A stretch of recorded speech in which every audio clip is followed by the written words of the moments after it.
Hi, welcome back to the channel. In 2025, Starbucks finds itself at a crossroads, attempting to reclaim its former glory while grappling with the rapid evolving market. The Green Mermaid, once a symbol of caffeine luxury, is now caught in a battle against rising inflation, shifting consumer preferences, and mounting competition. As someone who stood in line countless of times, wondering whether my daily venti flat white is truly worth $7, I can't help but feel invested in the company's journey. So let's dive into Starbucks' struggle to redefine itself, and whether its ambitious plan. At one point, stepping into a Starbucks felt like a mini celebration, a chance to escape the mundane, indulge in something special, and maybe even impress your Instagram followers with an expertly crafted latte. But those days seem to be fading fast. Starbucks has recently found itself in the midst of a corporate storm, one that even most caffeinated CEOs would struggle to weather. To start, the company's leadership has been as turbulent as my mornings before coffee. Over the last 5 years, 4 different CEOs have taken the reins. If there's one thing this revolving door of executives proves, it's that stability is no longer part of the Starbucks experience. As the company stumbles to redefine itself, it finds itself in an identity crisis. Is Starbucks a premium coffee experience, a fast food rival, or dare I say a tech company that just happens to sell coffee? The lack of clarity has trickled down to the company's bottom line, with global sales dropping 2% in 2024, and in the US market, a once secure stronghold, suffering a 6% plunge in the final quarter. Add to an ongoing struggle with pricing in a world where inflation continues to bite that $7 cup of coffee, which is essentially flavored milk, let's be honest, no longer feels like an occasional indulgence, but more like a life-altering decision. I've had my own existential moments staring at my bank app after a week of Starbucks runs, wondering if I should have opted for the $2 McDonald's coffee instead. After all, it's not just about the price, it's also about the experience. And Starbucks has become synonymous with long waits, confusing menus, and a frustration level that can only be rivaled by trying to get good Wi-Fi signal in a crowded cafe. Enter Brian Niccol. As the appointed CEO of Starbucks in September of 2024, Niccol comes from a proven track record. He's a visionary who turned Chipotle from a food safety disaster into a digital success. And now he's tasked into turning Starbucks around.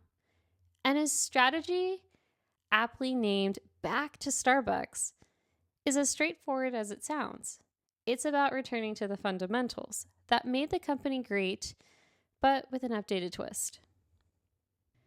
It's almost ironic a company built on premium coffee had somehow lost its way. Somewhere between $5 egg bites and $12 mugs, Starbucks forgot the one thing that it's famous for: coffee. Niccol's reversing the trend, and the first step is to renew focus on quality. Starbucks is investing heavily on sourcing better beans with new farms in Guatemala and Costa Rica to ensure sustainability.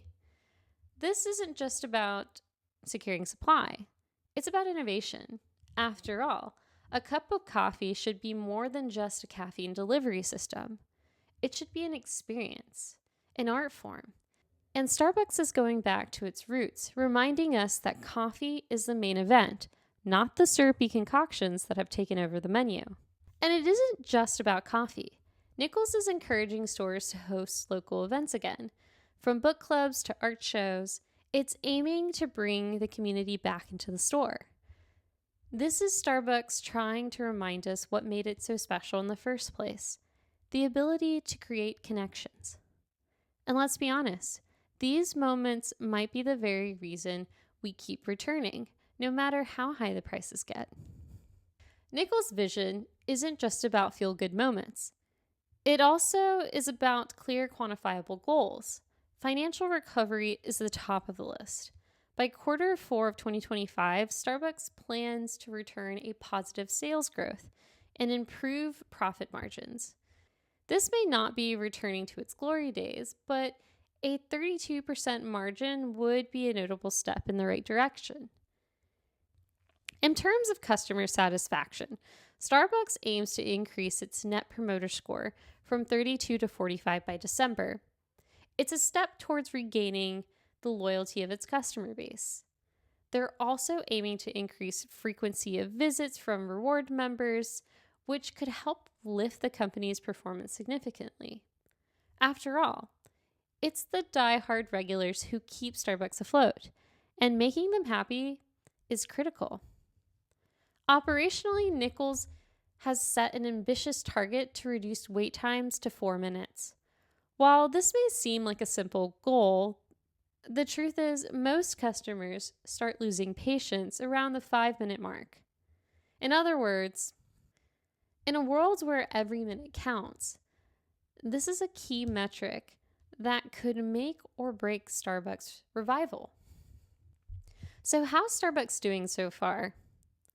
The earlier results are encouraging. Their progress is slow. Customer perception of coffee quality has improved. Wait times have decreased by an average of 1.5 minutes, a small but meaningful step towards that exclusive 4-minute goal. And financially, the company's decline has slowed, though it hasn't yet reversed, and profitability remains a work in progress. However, Starbucks faces fierce competition from brands like Dutch Bros, which is rapidly expanding, and McDonald's, which has launched aggressive coffee promotions. On the internal side of the house, challenges remain. Many employees are very skeptical, especially after the years of leadership changes and broken promises. And the unionization movement, which began in 2021, continues to gain momentum, with over 350 stores unionized. Starbucks in 2025 is a company in the midst of transformation. It's fighting hard to regain its position as a premium coffee brand we once knew and loved. Niccol's back to Starbucks strategy is a promising start, but there's a long road ahead. The question isn't whether Starbucks can make a great cup of coffee. We know it can. The real question is whether they can recapture the magic that made us willing to pay $7 for a cup of coffee. In a world where choices are limitless and economic pressures are high, it's not just coffee anymore. It's about the experience. As a customer who's both a casual critic or loyal regular, I'll be watching closely. By the end of 2025, we'll know if this is the beginning of Starbucks' second act or just another slow decline. But hey, I'll still be here sipping on my overpriced latte, waiting to see if Niccol's plans brew up something truly bold. So if you like these business deep dives, subscribe to this channel for more deep dives and comment below on your thoughts.